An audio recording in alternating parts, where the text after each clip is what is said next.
If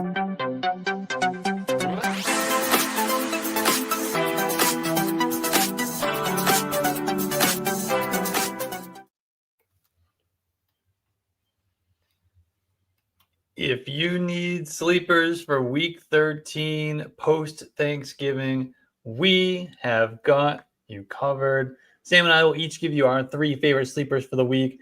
Spend a few minutes after that. We'll spend a few minutes answering your questions before we cap things off with our flaming hot, bold predictions. Sponsored by Cheetos.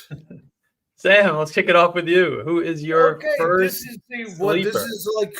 This is like the pumpkin pie. Tomorrow is like the dessert of fantasy football Thanksgiving.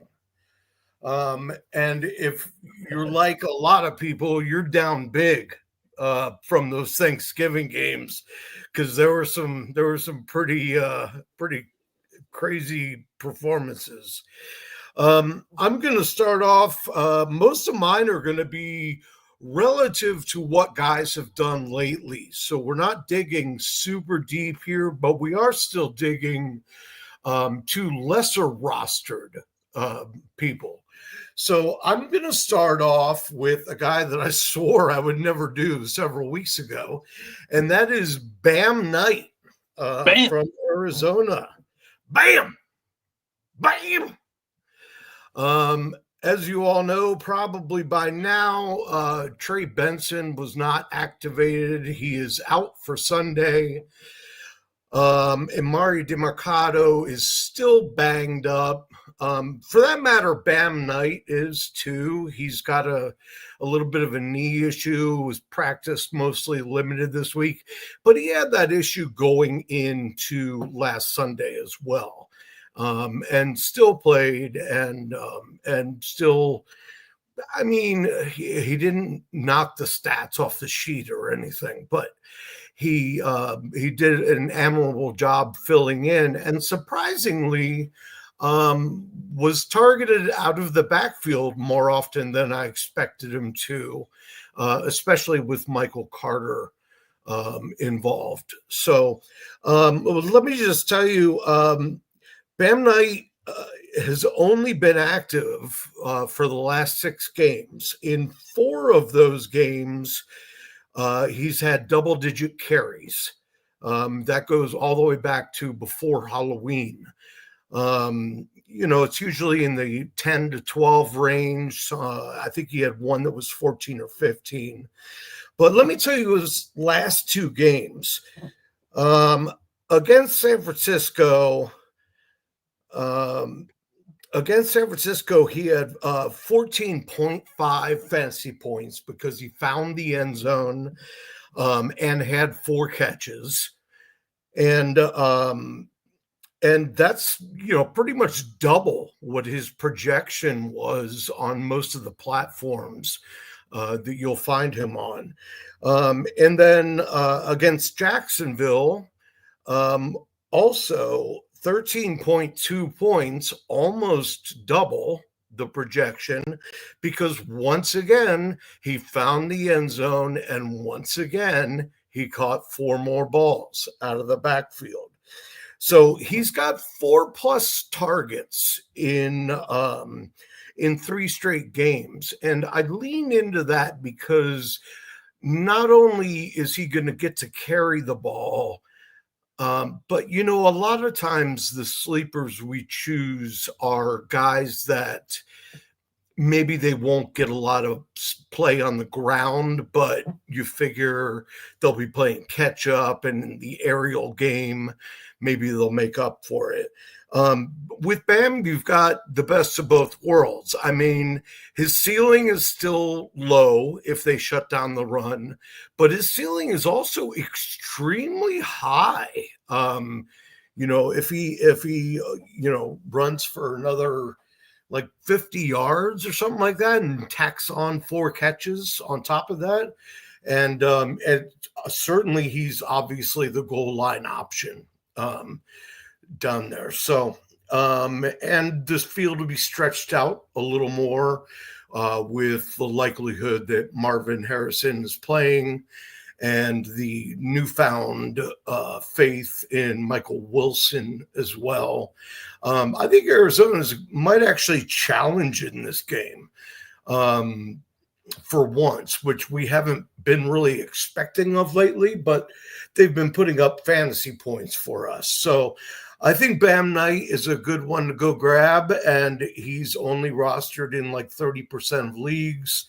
So you can get your hands on him pretty easily at the last moment. So many people were waiting for Benson to come back and then went for other options, but did not stay in the Arizona backfield. And DeMarcado is not back either. So there you have it. Yeah, his added involvement in the passing game last week is why my sleeper Michael Carter did not hit, unfortunately. Yeah. But yeah, I mean he's a little touchdown dependent, but like you mentioned, at least 4 targets in 3 straight games. It looks like 4 of the last 5 for him. So yeah, that's going to give him at least a baseline floor there. And then if he does get to the end zone, which he has in each of the last 2 weeks, like you mentioned, that's going to give you a guy who's a nice solid RB2 for you. Yeah, I think 8 catches on 9 targets is pretty dependable too. You know what I mean? They're obviously not doing anything fancy with him. It's strictly a dump off situation. And, that's where you want your running back. You want him in space like that. So, yeah, and going all the way back to week 5,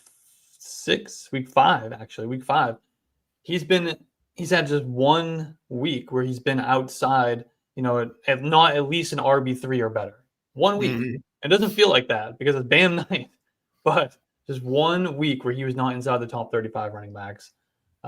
So yeah, it's a good call. It's a good call. And I think there could be a lot of points scored in this Buccaneers game. Baker Mayfield is going to play, which should, give it a chance to shoot out. And Jacoby Brissett, he's there to save the day. The guy scores He just points. keeps doing what he's doing. Yeah, it's amazing. It's amazing. He's got that offense going, even if it's in comeback mode. They get pretty decent amount of points there. So goal line opportunities, red zone opportunities, and opportunities in the passing game with how often Jacoby Brissett's dropping back. So I mean, for a sleeper, that's all you can ask for is there going to be opportunities for the guy? And in this case, there certainly will be.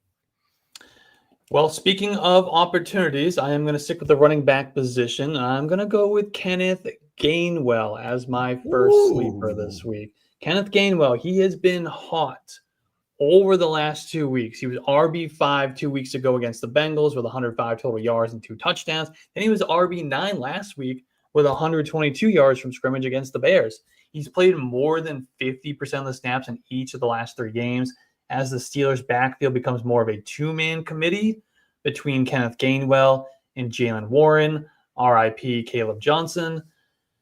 Gainwell has... Gainwell was my bold prediction this week, but I was like, I can't do that. No. He's in the grave. You can't dig him out.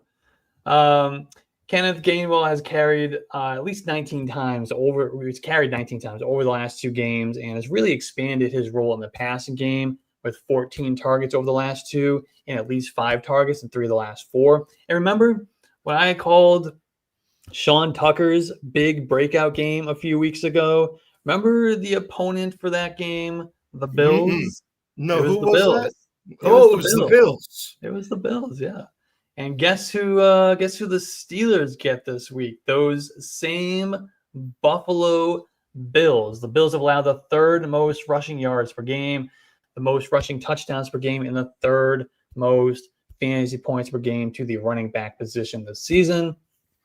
And if the Bills happen to get out to a lead, that just means more target opportunities for Kenneth Gainwell as the Steelers play from behind and need to throw. So if you need help at flex or RB2, RB3 this week, get Kenneth Gainwell in your lineup. Somehow he's still available in nearly 40% of Yahoo leagues. He said, what? I don't know how it's happening. Back-to-back RB1 weeks.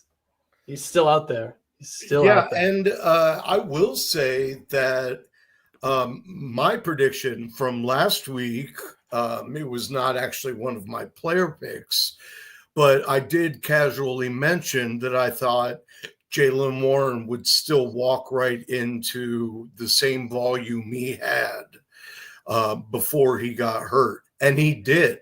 But they still fed Gainwell the ball too. So they both had a good game. And that's more like Steelers football that we're used to. Yeah. Whether it's going to be that way this week, probably not, because Rodgers will be back. But if they're smart, they'll be hammering that ball against the Bills defense against the run. Is just so bad. It's just so bad. All right, who you got?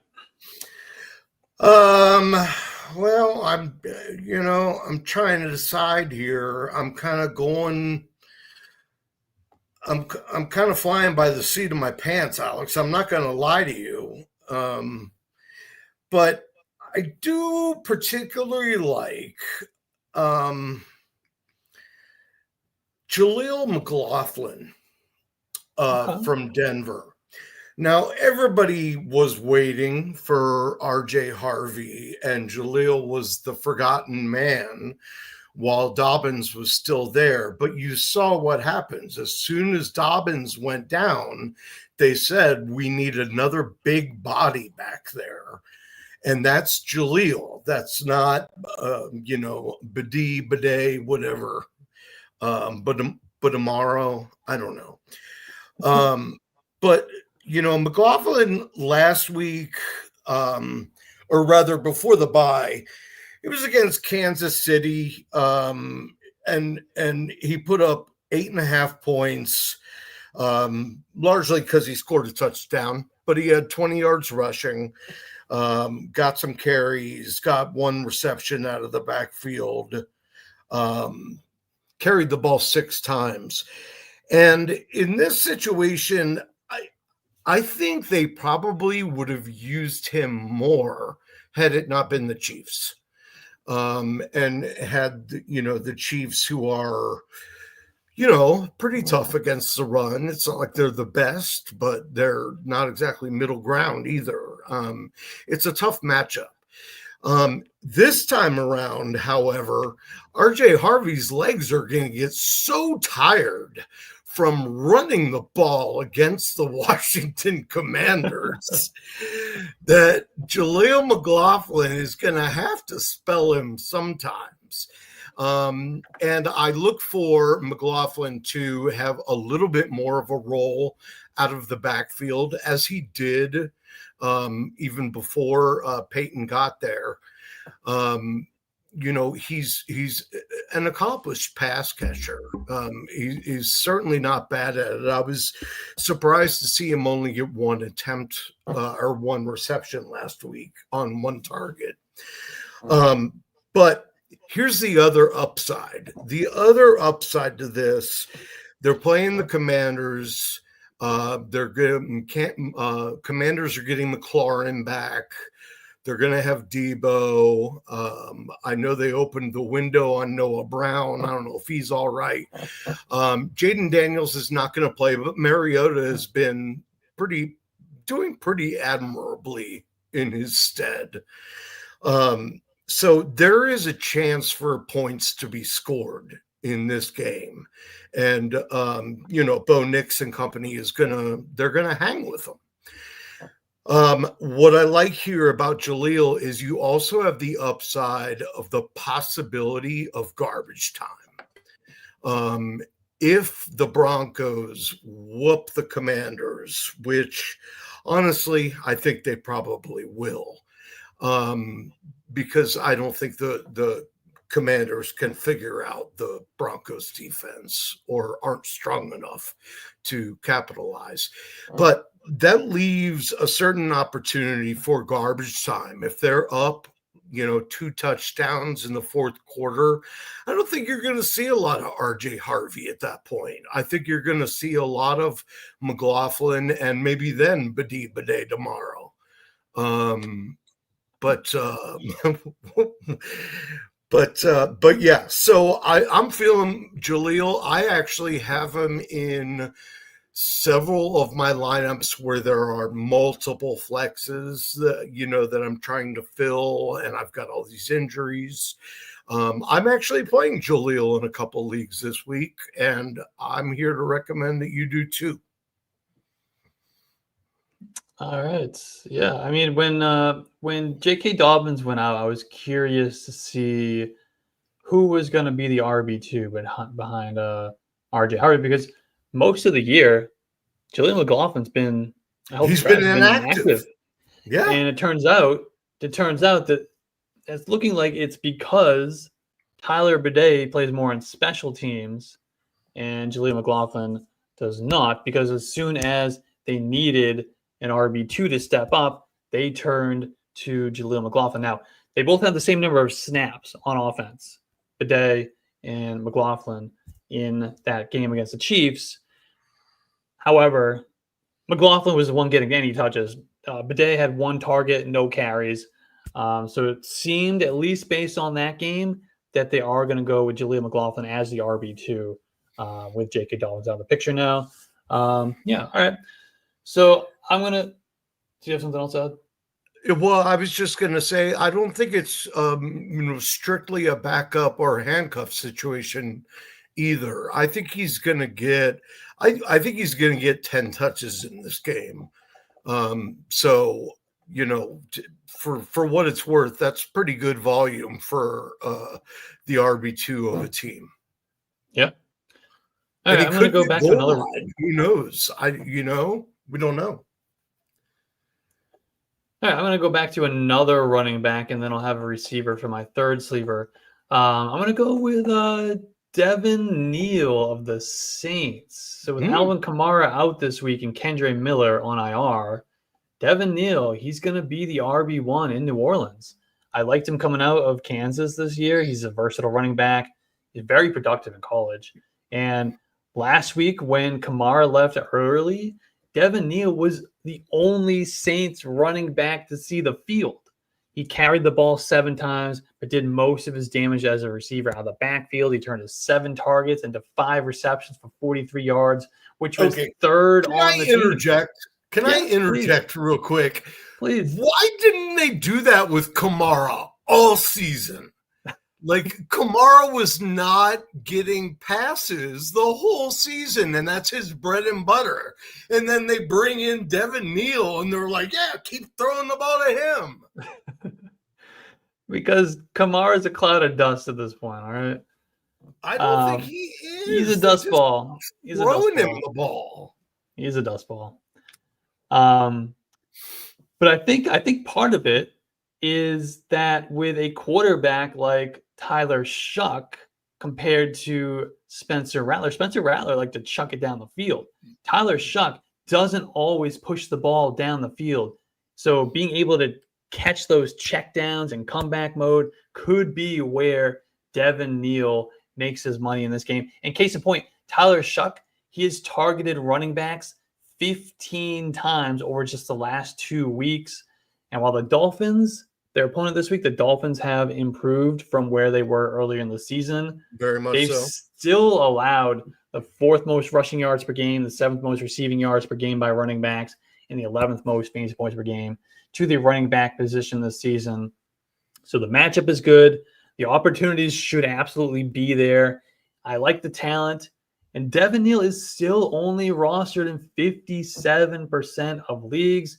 He should be started as a low-end RB2 or flex play for Week 13. I like that. I like that a lot. And actually, I was a little surprised. I was looking up and down my rosters. I've so many young players this year in redraft, in addition to Dynasty, of course. But so many young players in redraft that I was like, oh, hey, I can finally play Devin Neal. And then I looked, and I don't have him anywhere. And I don't know how that happened, because I really liked him coming out of college, too. Yeah. Very versatile guy. And yeah, he seems to be like a jack of all trades, like master of none type of guy. He's not spectacular in any one category, but he can do it all. He's got the size. He can run between the tackles. He's got some athleticism, and He can break get it done the tackles, passing too. game. Yeah, exactly. So yeah, he does a little bit of everything, and I think he's going to be a good, solid running back for as long as Kamara's out. All right. Well, we both done 2 running backs. And that's not really fair because somebody watching has their running backs all set. So they're probably in need for a receiver. Now, I'm not saying that I'm good at picking receivers. I'm waiting for you to say it, Alex. Are you? Who was the last good one you picked? Well, let's see. The last one I picked was Isaiah Hodgins. Yeah, that was one of the best calls of all longest time. shot we've ever taken on this show. Yeah, we're good. 0% roster going into that one. 0%. He gave you 10 plus points. And before that, I think I had pretty good luck with Tez Johnson down in Tampa Bay. But I digress. I have not hit on all of them, but I'm hitting again this week. And I'm going to explain to you why I hate this guy, but it's going to work. Okay. John Mechie, newly of the New York Jets, who has had a career to forget at this point. I mean, just couldn't make anything happen in Tennessee. Well, we know what happens when people from Tennessee get traded to other teams. Houston. See AJ Brown. They pick up what? He was never in Tennessee. Well, wherever he was. Where was he? Houston Texans. Oh, and he went to the Eagles, and he couldn't crack the Eagles lineup. Okay. And, all right. Well, then forget the joke I made about people leaving Tennessee. It was a good try. But if you hadn't said anything, I probably would have got that by on the people in the chat. I don't let you get anything by.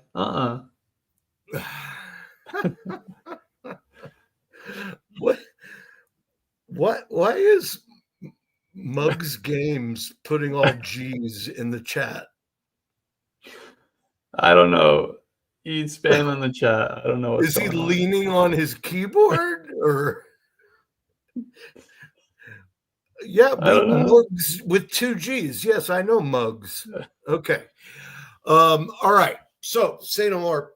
John Mechie has had a really rough career, just couldn't ever get anything going. And for a while it was, well, they're not giving him a chance. And then he got his chance and flopped pretty badly. Now he goes to an ideal situation. He goes to the Jets, who are in desperate need of somebody to catch the ball. Obviously, Garrett Wilson is not there, and you can only throw the ball so far to Breece Hall, and hope he breaks one off.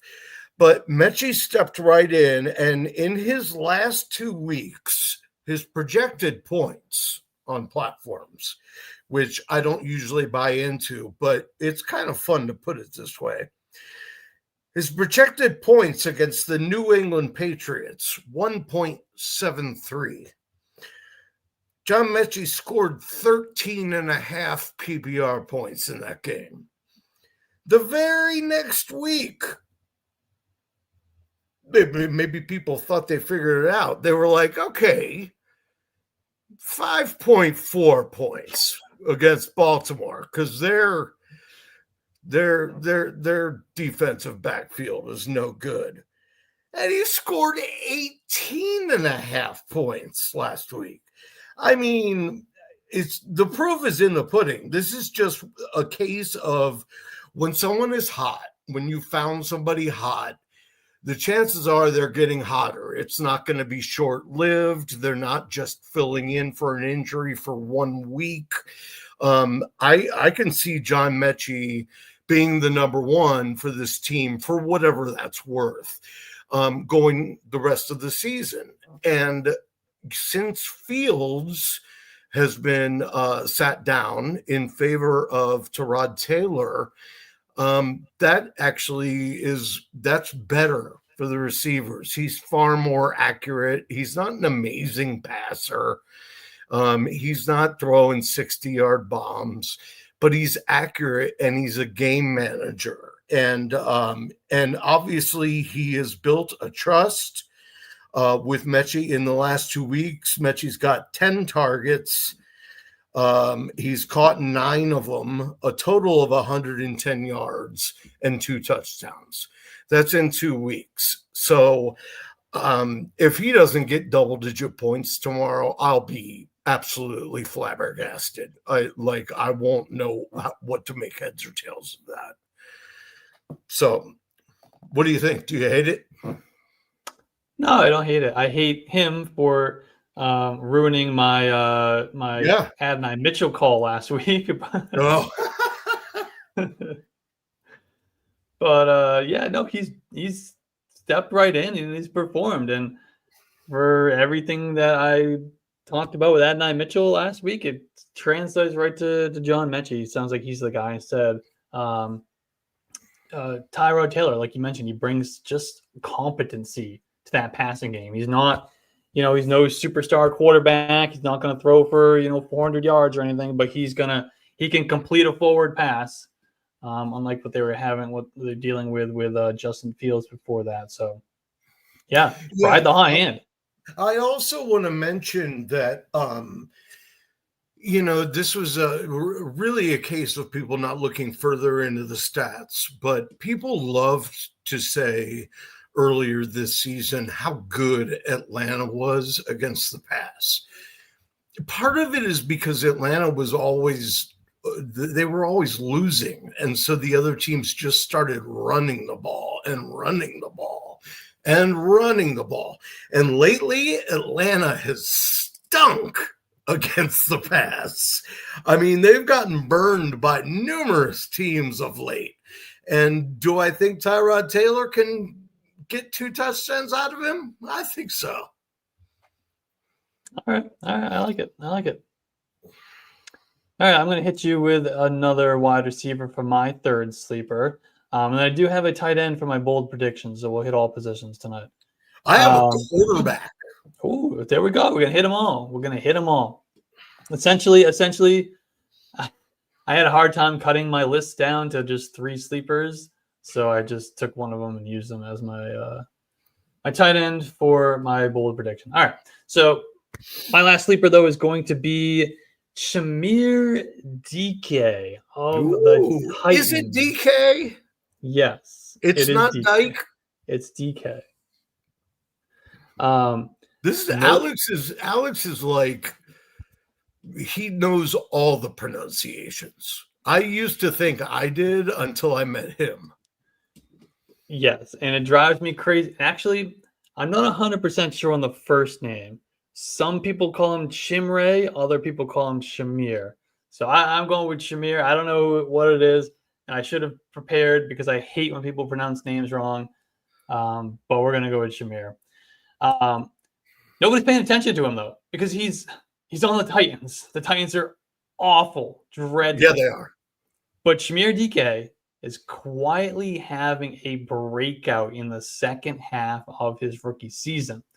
Ever since Calvin Ridley went out in week 6, Shamir DK has been wide receiver 16 or better in 3 of 5 games, including wide receiver 14 in week 8, wide receiver 10 just last week in week 12.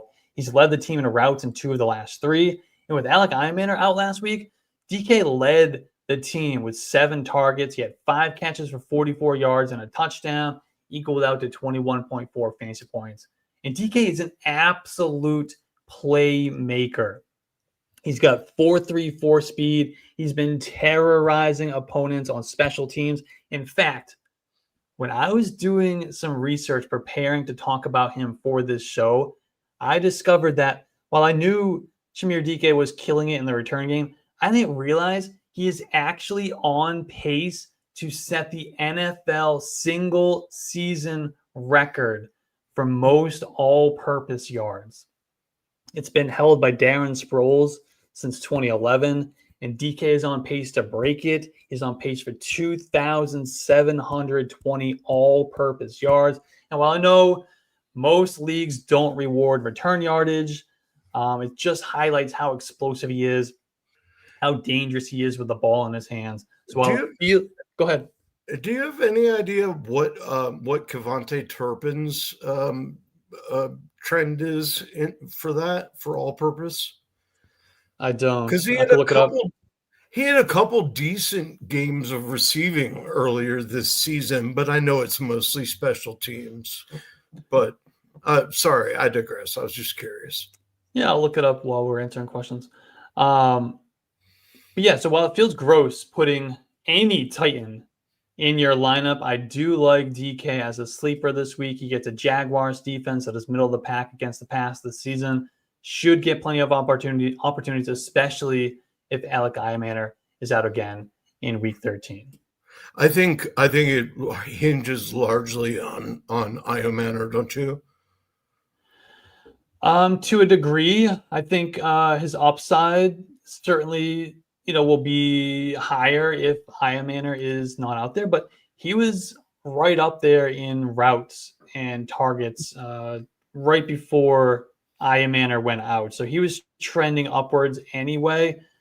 It's definitely difficult to look at the Titans and say, oh, they're going to have two receivers. But Iamaner, he had a couple of games early in the season where it looked like he was about to break out. But then he kind of just fell off the face of the earth.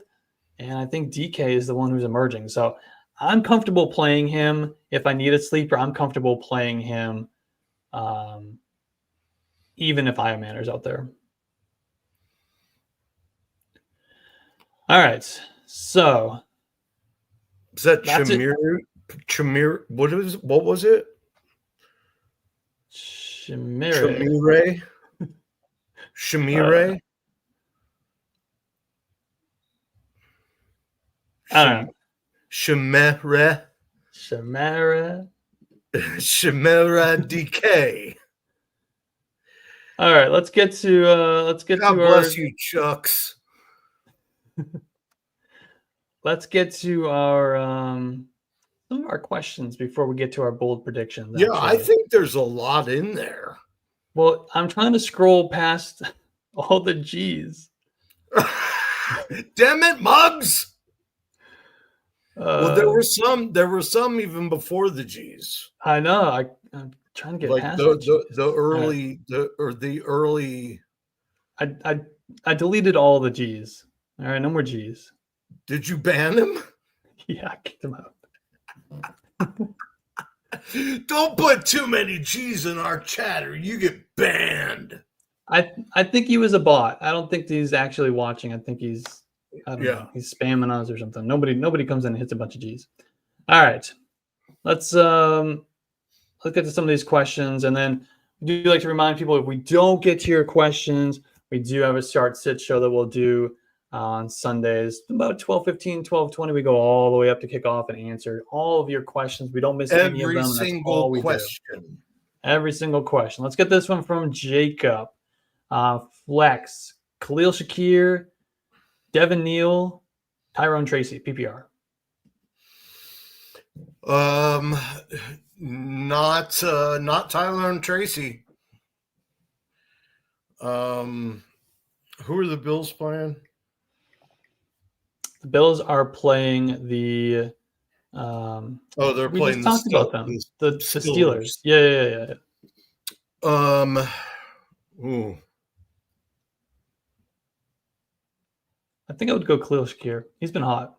Yeah, I think so too. I would like to say Neal or lean towards a running back, but I don't think I can do it. I just don't trust anything the Saints do. How about from Chandler? Full PPR. He's yelling. One. Full PPR. I need one more flex start. Gainwell and Milson, Neal, or BTJ. Have BTJ. But I know 4 points is coming. Thoughts? 4 points coming. I mean, okay. What do we do? What are we doing with Michael Wilson with Marvin Harrison coming back? Okay, so the answer is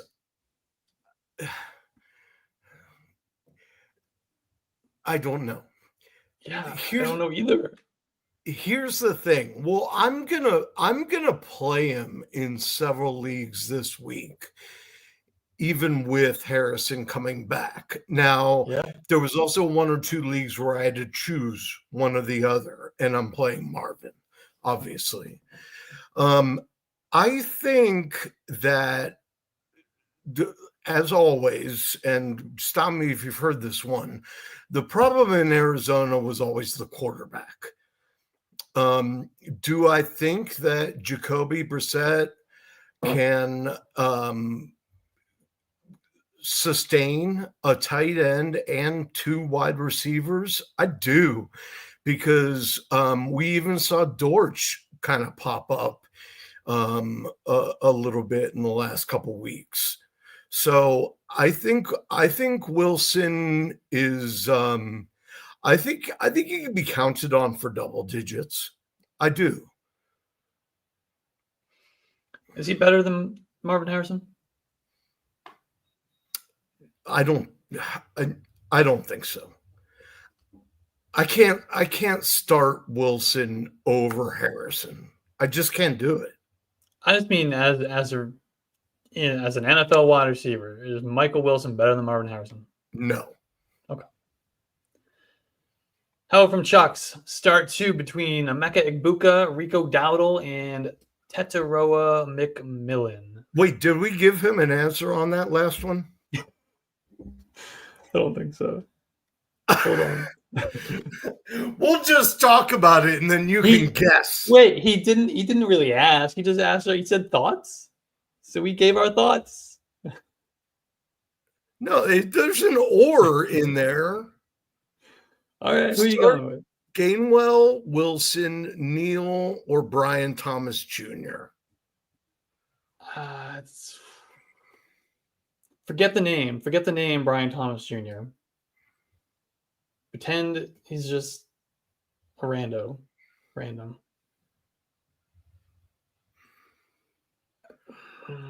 This is like, just put them in a hat. Just put the 4 or 5 names in a hat and shake it up. Yeah. I mean, if it was me, I would go Brian Thomas Jr. And that's partly because I'm a glutton for punishment. And I am like, well, Brian Thomas Jr. is going to be back, and Lawrence will be excited that he's back. Maybe. But since Brian Thomas has been out, they've added Jacoby Myers in the mix. And Brenton Strange. Yeah, but adding Jacoby Myers is probably a good thing. I don't see how it's a good thing. Well, it takes a little coverage off of Brian Thomas Jr. Not that he was getting hard doubled, but he was getting safeties over the top more often than not. He also takes his targets. Some of them. If it was my team, I would play Brian Thomas Jr., but I think you're safe to go with your gut. Emeka Egbuka, Rico Dowdle, Tetaroa McMillan. We got to pick 2 of these guys. Tampa Bay is playing Arizona. Mm-hmm. And Carolina is playing, I can't remember.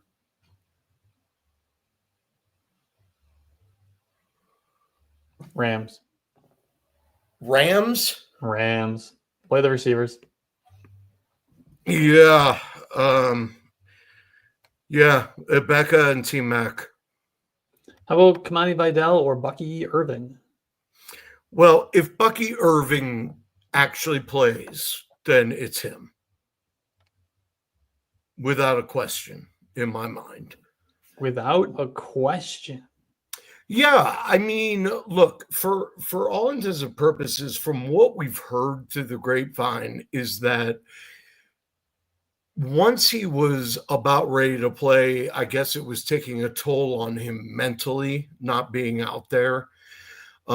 So if they deem him ready to play, like, he's not swimming or anything, then I think he's going to come out and be Bucky like we expected. He's going to be healed up and be able to take the hits.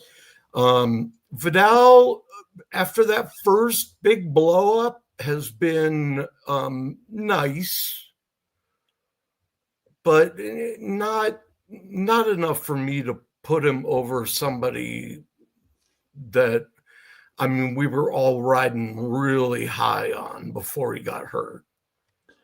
Give me Kamani Vidal 10-point home favorites against the Raiders all day, every day. BTJ or Brenton Strange? Oh, you know what? Strange. It's strange. Trevor loves the tight end, man. Baker Mayfield or no, don't even. What are you doing, dude? It's week 13, man. If Baker is good enough to play, he's good enough to play on your team. So you're going with Baker? Yeah, don't go Brosmer. Now, you can come back and make fun of me next week if he throws for 4 touchdowns or something. That's fine. But there's just no piece of paper that tells me that he would be better than Baker Mayfield.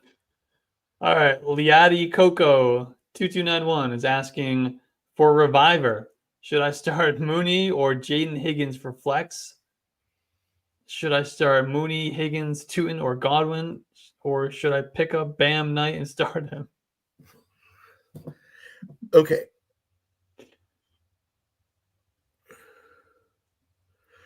Is this 2 separate questions? Oh, no. I think it's one long question. Okay, I'm going to answer this as though it's 2 questions. I'll take Mooney over Higgins, even though I really love what Higgins has been doing lately. With no Drake London, Mooney is the show. And he was getting targets prior to that. So I'm taking Mooney, and then if the second part is a different question,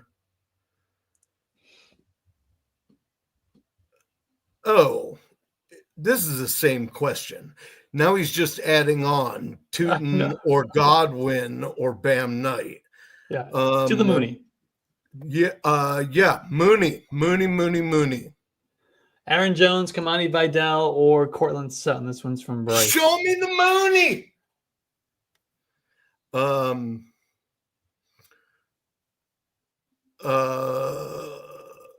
Wow, I really like Sutton in this matchup, but I'll go with your guy. I'll go with Kamani Vidal. Yeah, all right, cool. How about Angie's asking, what's up, gents? You rolling with McLaurin or Mooney? Angie Hatfield is in the hizzy. Aren't you glad to see Angie? Of course. To be clear, I'm looking for a clear answer to my question. What was the question again? McLaurin or Mooney? I think we're gonna go with the Moondog. Huh? I think we're gonna go with the Moondog. Show me the Mooney. Was that clear? Yeah. The frogs are back. By the way, you should see the score of me and Angie's Warrior Bowl game right now. Yeah. It's delicious. The Frogs are back. Kyron, Henderson, Rico, Harvey. Sit one. Okay. First of all, best name so far tonight. I guess Rico. Unless you're talking about TCU. Oh, man. Kyron, Henderson, Rico, or Harvey. Sit only one. Rico. Who you sitting? Rico.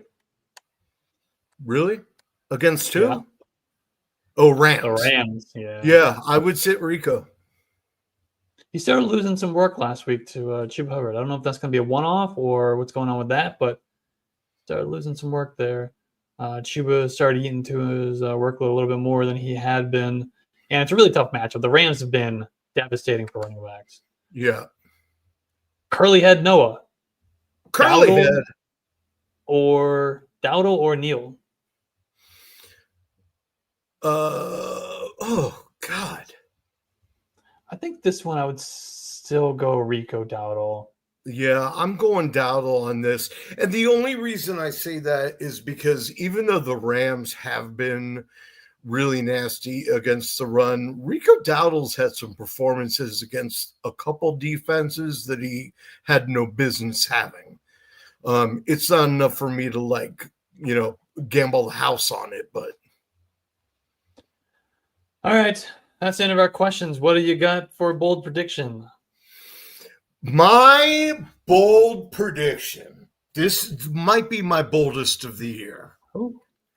Well, maybe not, because I've had some pretty rough ones.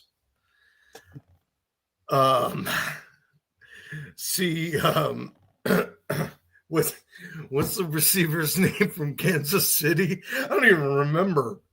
That was a bad one. That was Jalen Royals. Royals. I told you it was bad at the time. Hey, what's the point of bold predictions? You are so confident. And that guy's face is currently on milk cartons. Nobody has seen from him, heard from him in months. He's been playing. I don't think so. Yes, he has. He's returned some kicks. All right. Okay. There's an ulterior motive here. And that ulterior motive is I urge people at this point in the season, if you are playoff bound, you've got to look at remaining schedules. It doesn't mean you should drop somebody that's good, but if you're thinking about adding someone for the stretch run or backing up someone on your roster, always look at the remaining schedules so you know that they're not going to be, projected for 5 points in a game. But this week, tomorrow, in the Saints game, Tua Tagovailoa